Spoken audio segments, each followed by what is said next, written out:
Tell me adjectives to describe these women. Perfect, ideal, and curvy.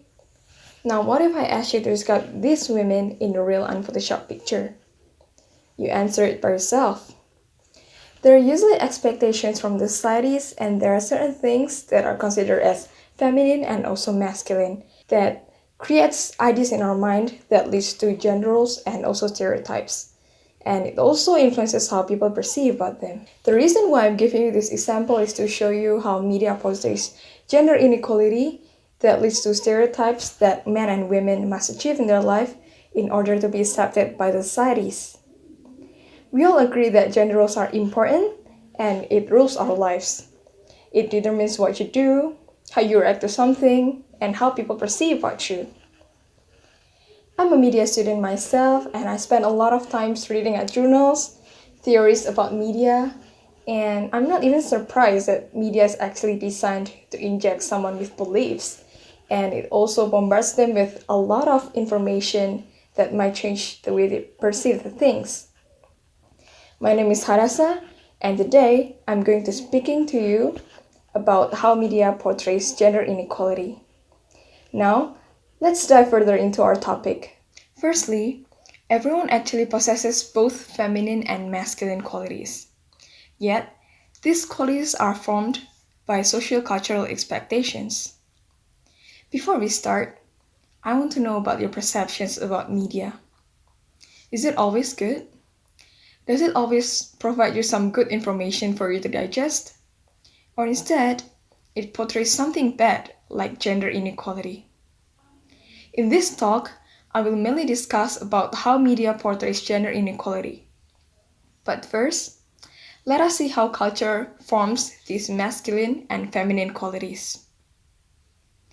From an early age, children have taught so many things, and children have already exposed to the social cultural expectations from their friends, their family, and also media. Girls are often expected to become teacher or nurse, while boys are asked to become a firefighter or policeman. The question is, do you think that certain jobs need particular gender? I believe not. And by this, we know that children are actually exposed to the job that are not based on their gender. There are also cultural influences that influence both men and women in making their gender role perceptions. Women gender roles are actually created in her early age while looking at their mom or their sister doing household chores. And same goes to men. If he grew up in overly masculine environment that degrade women to subordinate role, he might grow up to show the same attitude in his behaviors. Next, there are cultural labels given to gender expectations that affects how men and women think about themselves. Women are usually perceived as weak, gentle, and emotional, while men are considered as strong, tough, powerful, and invulnerable. Why do I say that these genders are completely labeled? Because when their traits are switched not according to their gender, people might end up think that it's weird and people might judge them because it's not as to what they expect. According to research by William and Best, surprisingly, all of the 30 countries perceive that men are strong, active, and open with needs like aggression, achievement, and also endurance, while women are perceived as weak, vulnerable, passive, and nurturing, with needs like respect, relationship, and also nurturance. In the end, culture affects how men and women think about themselves according to their gender roles. Media often shows that females are vulnerable and also immoral, that of course can influence how they think of their body. Based on the research by Kenyon College, approximately 30% of clothing sold to young girls is considered sexualizing. This way, it can affect their confidence and also self-esteem, as there are so many expectations for physical beauty, whereas men are thought to be tough and also invulnerable. All of these traits are completely learned as children do not know how to differentiate between feminine and masculine qualities.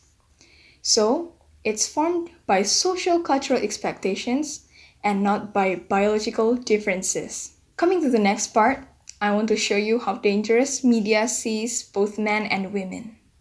The negative side for men from the media portrayal is hegemonic masculinity that creates the idea of superiority that can lead to violence. Men are usually expected to live within their impossible stereotype, and this stereotype makes them dominant over women.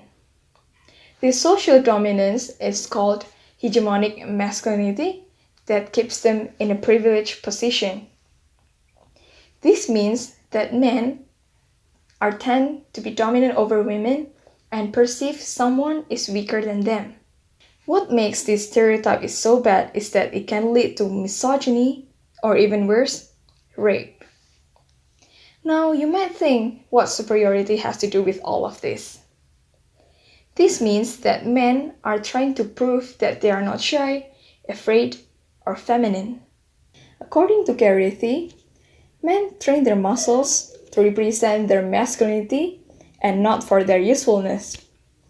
Some of the magazines and also television advertisements are often featuring male icons like big bulky boxers, football players, and also bikers. And all of these advertisements are to help men to develop their muscles and develop their physiques. These ads take advantage of men's feeling that they are not tall, powerful, or aggressive enough by offering them something that will boost their masculinity. Media constantly bombard men to have masculine qualities by taking advantage of their formed cultural expectations. Media typically shows words related to adventure, strength, and also superiority, according to a study by Yang. In this way, some advertisements tell them that they can be anything that they want by using a specific product. A typical example for this is the advertisement of a fragrance called CR7 fragrance. Instead of introducing the fragrance, almost the whole video is only showing a life of an athlete with a perfect body figure and that he gets everything every man is dreaming of. Such a man would of course choose to have this fragrance because it depicts man's wishes. Men are constantly receiving a rebel masculinity that shows all kinds of violence, anger, and hatred through music videos. Some genres associated with these are rock, hip-hop, punk, and rap, and some of them are associated with rape and other kinds of violence against women. It is depicted from the lyrics, the angry expressions on the actor's face, as well as a graphic that shows a violent behavior. Now I would like to discuss how women are portrayed in the media. The negative side for women from the media portrayal is that they are often objectified in some advertisements. Women are often portrayed in a degrading way. Many researchers held in many countries shows that there is a high level of sexism towards women. This gender difference does not occur in some countries, but it happens all over the world. Some advertisements are made for men and it alienates women. For example, Carl's Jr.'s advertisement, targeted at young adults, show a woman behaving in an erotic manner in front of some men. Not only dismembered, but sometimes women's body is insulted. In all these advertisements, the old woman pinches her future daughter-in-law's nose, pulls her ear, and even worse, grabs her chest before accepting the woman as her daughter-in-law. Worst of all, this advertisement that objectifies women is just to tell the audience to make an important decision carefully. As a result of cultural expectations and media portrayal, men and women live very different worlds. Men are not objectified, so they are less prone to rape and any other threats. When women are objectified, There is always intimidation and also sexual violence or harassment. And the sad truth is that women live in a world defined by these threats, whereas men do not. Not only objectified, but the pressure on women to be perfect is more intense than ever before. The image of women in advertising is getting worse. The pressure on them to be beautiful, young, and thin is almost impossible because of Photoshop. It can turn a woman with wrinkles to a woman without wrinkles and start believing that an anti-aging cream can do this. It can turn a woman with acne to a woman without pores, thanks to Photoshop. Now, what's more extreme is the emergence of the social media. The influencers who only post her perfect daily life affects how women think about themselves. Of course, it affects women's self-esteem and affects how men expect the women to look like. Young girls are getting the message so young that they have to be incredibly thin, beautiful, perfect, and sexy. Girls tend to feel good about themselves when they are 8 to 10 years old and start to feel insecure when they hit adolescence. Certainly, this is because of the terrible emphasis on physical perfection. They're pressured to be perfect in any situation and follow the impossible ideal. Now we've seen how things have gotten worse by the depiction of media and also cultural expectations.